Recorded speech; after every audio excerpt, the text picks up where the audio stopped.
श्री कृष्ण की संपूर्ण लीला, जन्म से मृत्यु तक। भगवान श्री कृष्ण को उनके भक्त उन्हें अनेकों नाम से बुलाते हैं और भगवान श्री कृष्ण की कथाओं में आपको इनके प्रत्येक नाम के पीछे कोई ना कोई कहानी तो अवश्य ही देखने को मिल जाएगी। भगवान श्री कृष्ण की जन्म दिवस पर संपूर्ण भारतवर्ष में काफ़ी चहल पहल मची रहती है और आप सभी लोगों को चारों तरफ एक ही नारा हाथी घोड़ा पाल की जय कन्हैया लाल की सुनाई देता होगा। आप सभी लोगों में से बहुत से लोग ऐसे होंगे जिन्हें भगवान श्री कृष्ण के जन्म से लेकर उनके मृत्यु तक की पूरी कहानी अर्थात पूरी घटनाओं को अपने दादाजी या टीवी चैनलों में अवश्य ही देखे होंगे, परंतु आप में से कुछ लोग ऐसे होंगे जो भगवान श्री कृष्ण के विषय में नहीं जानते और अब आप उनके विषय में संपूर्ण जानकारी प्राप्त करना चाहते हैं, तो हमारी ये वीडियो आप सभी लोगों के लिए बहुत ही महत्वपूर्ण होने वाली है। भगवान श्री कृष्ण की लीलाओं का वर्णन आप सभी लोगों को बहुत से ऐसे ग्रंथ हैं जहां पर मिल जाएगा, परंतु उन ग्रंथों में लिखी गई जानकारियों को सुनने के लिए आपको किसी न किसी कवि सम्मेलन या फिर महात्माओं के सत्संग में जाना पड़ेगा।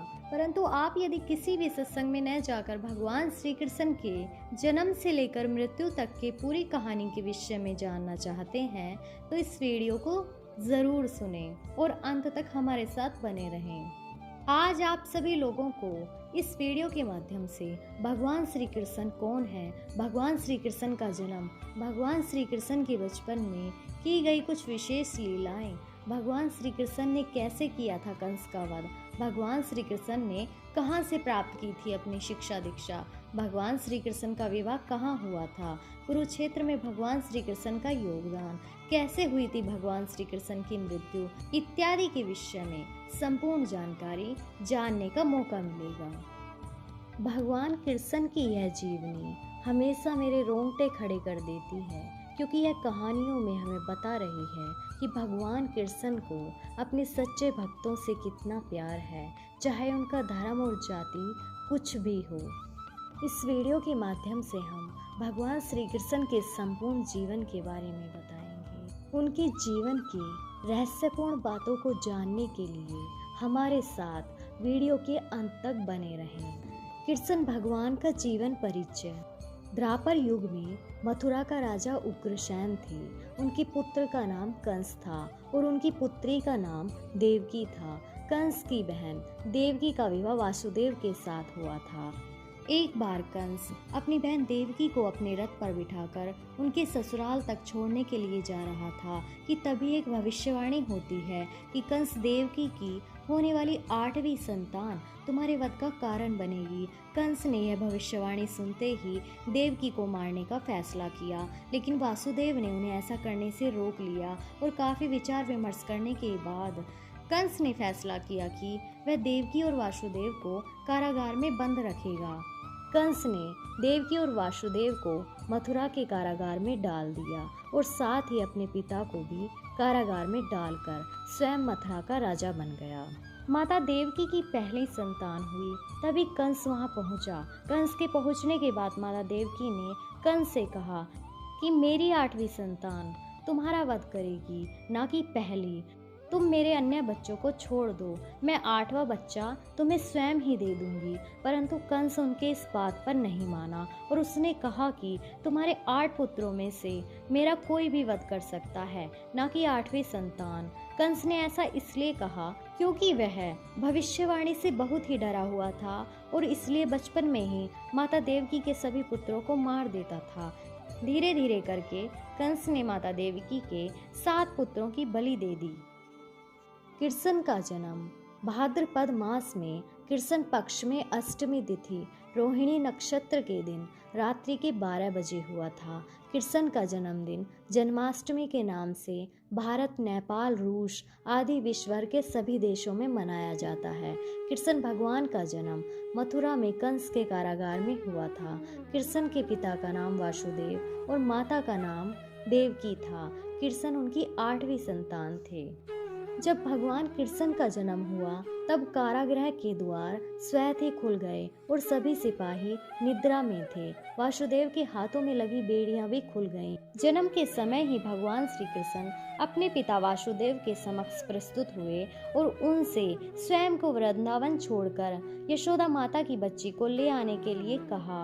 अतः भगवान श्री कृष्ण की यह बात सुनने के बाद वासुदेव ने जन्म होते ही भगवान श्री कृष्ण को जमुना नदी के उफानते तूफान को पार करते हुए वृंदावन जाकर माता यशोदा के पास भगवान श्री कृष्ण को सुला देते हैं और माता यशोदा की पुत्री को लेकर मथुरा वापस लौट आते हैं। उस रात भगवान श्री कृष्ण ने अपनी लीला से कंस को गहरी नींद में सुला दिया था और कंस इतनी गहरी नींद में सो गया था कि उसे कारागार में हुए किसी भी क्रियाकलाप का कोई भी वाक्य मालूम नहीं पड़ा।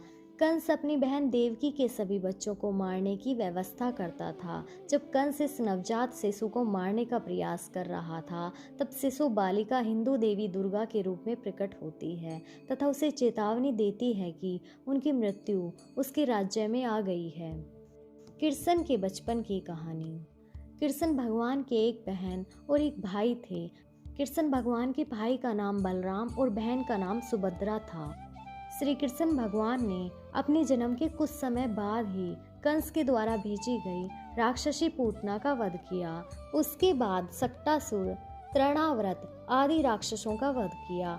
बाद में गोकुल छोड़कर नंदगांव आ गए। वहां पर भी उन्होंने कई लीलाएं की, जिसमें गोचारण लीला, गोवर्धन लीला, रास लीला आदि मुख्य हैं। राधा व कृष्ण का प्रेम। भगवान कृष्ण ज्यादातर समय अपने प्रिय सखी राधा के साथ ही बिताना पसंद करते थे। उनके साथ खेलना, कूदना, रास रचाना। इतना ही नहीं, कृष्ण ने सबसे ज्यादा बंसी राधा के कहने पर बजाई। राधा कृष्ण का प्रेम ऐसा था कि जिसकी आज भी मिसाल दी जाती है, लेकिन कृष्ण ने राधा से शादी नहीं की। राधा व कृष्ण के वियोग। एक दूसरे से बहुत प्यार करने के बाद भी दोनों का मिलन नहीं हो पाया। राधा कृष्ण के प्रेम में कोई शारीरिक आकर्षण नहीं, बल्कि आध्यात्मिक था। राधा और कृष्ण जब आखिरी बार मिले तो राधा ने कृष्ण से कहा कि भले ही वो उनसे दूर जा रहे हैं, लेकिन मन से कृष्ण हमेशा उनके साथ ही रहेंगे। श्री कृष्ण ने किया मामा कंस का वध। कृष्ण ने वृंदावन में सभी से विदा लिया और एक्रू जी श्री कृष्ण व बलराम को मथुरा लेकर आए, जहां कंस ने कृष्ण के प्राण को हरने की योजना बना रखी थी। श्री कृष्ण ने इसी समय मामा कंस का वध किया और मथुरा वासियों को उसके आतंक से मुक्त करा दिया। श्री कृष्ण ने अपने नाना उग्रसेन को मथुरा का राजा बनाया और अपने माता पिता से मिले। श्री कृष्ण ने द्वारका स्थापित की। एक समय आया जब भगवान श्री कृष्ण ने मथुरा छोड़कर द्वारका में एक नया नगर बसाया। श्री कृष्ण की इस नगरी का नाम द्वारका था। अनेक द्वारों का शहर होने के कारण इस नगर का नाम द्वारका पड़ा। श्री कृष्ण का विवाह। श्री कृष्ण की पहली पत्नी देवकी रुक्मणी थी। रुक्मणी अपनी बुद्धिमता, सौंदर्य और न्यायप्रिय व्यवहार के लिए प्रसिद्ध थी। रुक्मणी जी का पूरा बचपन श्री कृष्ण की साहस और वीरता की कहानियां सुनते हुए ही बीता था। देवी रुक्मणी को कृष्ण से प्रेम हो गया था। देवी रुक्मणी विदर्भ के राजा भीष्मक की पुत्री थी। रुक्मणी जी का भाई का नाम रुक्कम था और वह अपनी बहन का विवाह शिशुपाल से करना चाहता था। रुक्मणी ने प्रेम पत्र लिखकर ब्राह्मण कन्या सुनंदा के हाथ श्री कृष्ण के पास भेज दिया। जब उन्हें रुक्मणी का प्रेम पत्र मिला तो प्रेम पत्र पढ़कर कृष्ण को समझ आया कि रुक्मणी जी संकट में हैं। तब कृष्ण ने रुक्मणी जी का अपहरण कर विवाह किया था। इसके बाद भगवान श्री कृष्ण ने सत्यभामा, जामवंती, कालंदी, मित्रवृंदा, नागजिनती, भद्रा और लक्ष्मा से शादी की थी। ऐसा कहा जाता है कि श्री कृष्ण भगवान की रानियों की संख्या 16,000 से अधिक थी। कृष्ण सुदामा की मित्रता।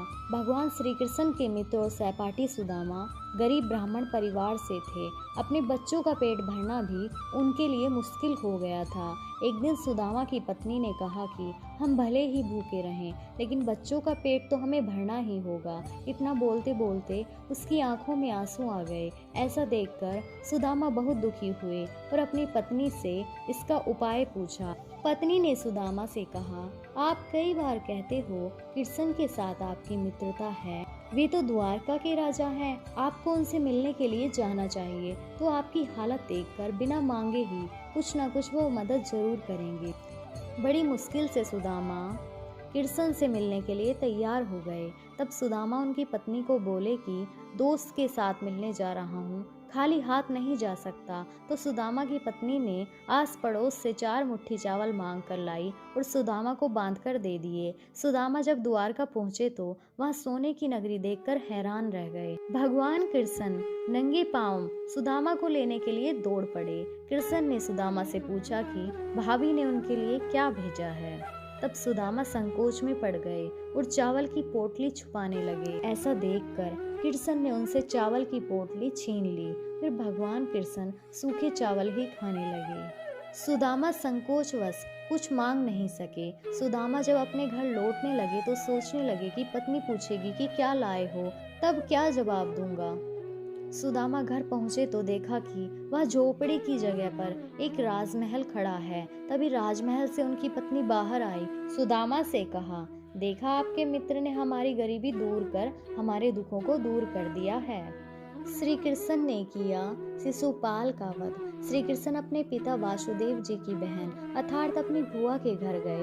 तब श्री कृष्ण की बुआ ने उनसे वचन लिया कि वे शिशुपाल का वध नहीं करेंगे। श्री कृष्ण अपनी बुआ को दुखी नहीं करना चाहते थे, अतः उन्होंने वचन दिया कि वे शिशुपाल की 100 गलतियों को क्षमा कर देंगे, परंतु 101वीं भूल पर वे उसे अवश्य दंडित करेंगे। महाभारत काल में राजकुमार युधिष्ठिर के युवा राज्याभिषेक के समय शिशुपाल श्री कृष्ण को अपशब्द कहे जा रहा था, लेकिन अपनी बुआ को दिए गए वचन के लिए कृष्ण चुप थे। लेकिन शिशुपाल अपमान किए जा रहा था।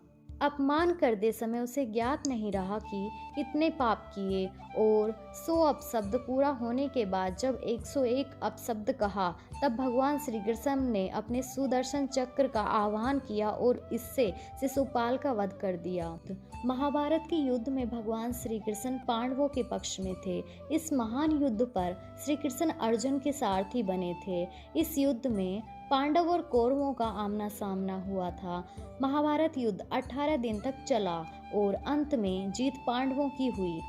श्री कृष्ण ने अश्वत्थामा को श्राप दिया।